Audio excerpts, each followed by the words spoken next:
さんこんにちは。ホームメディカルクッキングです。貧血体質でしんどいと悩んでいる人いませんか？めまいや立ちくらみがある、倦怠感がある、疲れやすくなる、朝すっきりと起きられない、顔色が悪くなるなどの症状で悩んでいませんか？これらの症状は何らかの体からの声です。一人一人体質やタイプも違いますので、いろいろな症状があります。体質だからとか、ちょっとぐらい我慢しようなどとほっとかず、日々の生活を見直し早めに改善されることをお勧めします。東洋医学の五行学説では、血に関わる症状はこの心と肝の部分が弱っていると考えられます。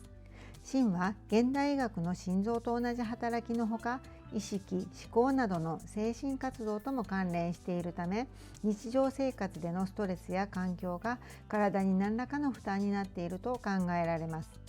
肝は目や髪の毛・皮膚に関わりが深いため、貧血の他にも抜け毛、白髪、視力低下、吹き、何か気になる体の声はありませんか？これらが弱った時には、赤の食材と陽の食材を使った料理を食べるように意識してください。赤の食材は血液を補い、元気と活力を与えてくれる食材になります。陽の食材は気や血の巡りを良くする働きがあります。そこでおすすめ、人参ピーナッツのラペ。ピーナッツも人参も血を補う補欠類の食材。作り置きもできるので、一気にたっぷり作ってメイン料理の横に常に置いておきましょう。材料はこちらです。人参は皮を剥き、スライサーで細い千切りにします。100円グッズですが、包丁で切るより細く切れるし早いです。手を切らないように注意してください。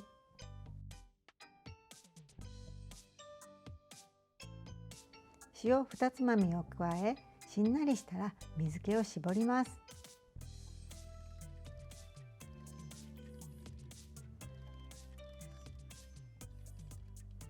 ピーナッツは粗みじん切りにします。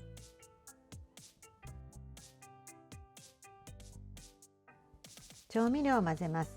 オリーブオイル大さじ2、酢大さじ1、蜂蜜大さじ1/2、塩小さじ1/4、胡椒少々。そして人参を混ぜます。最後にピーナッツとみじん切りにしたパセリをトッピングして完成です。ピーナッツのコクで人参がもりもり食べられます。作り方のまとめ。人参は千切り。2、ピーナッツは粗みじん切り。3、調味料と人参を混ぜます。人参やピーナッツがない場合、赤と陽の食材から選んでみてください。玉ねぎやニンニクなどを使ってみてもいいかもしれません。玉ねぎをスライスして、みじん切りにしたニンニクを30秒ほどレンジでチンしてから和えてください。貧血体質が改善されると顔色も良くなり、肌の張りも違います。朝もすっきり起きられ、元気に一日のスタートができるようになると笑顔が増えます。このような自然の健康法を継続することで、あなたが笑顔になれると嬉しく思います。ちょっとした体の不調を改善するレシピを紹介しています。あなたの不調を見逃さないためにベルのマークを押して登録をお願いします。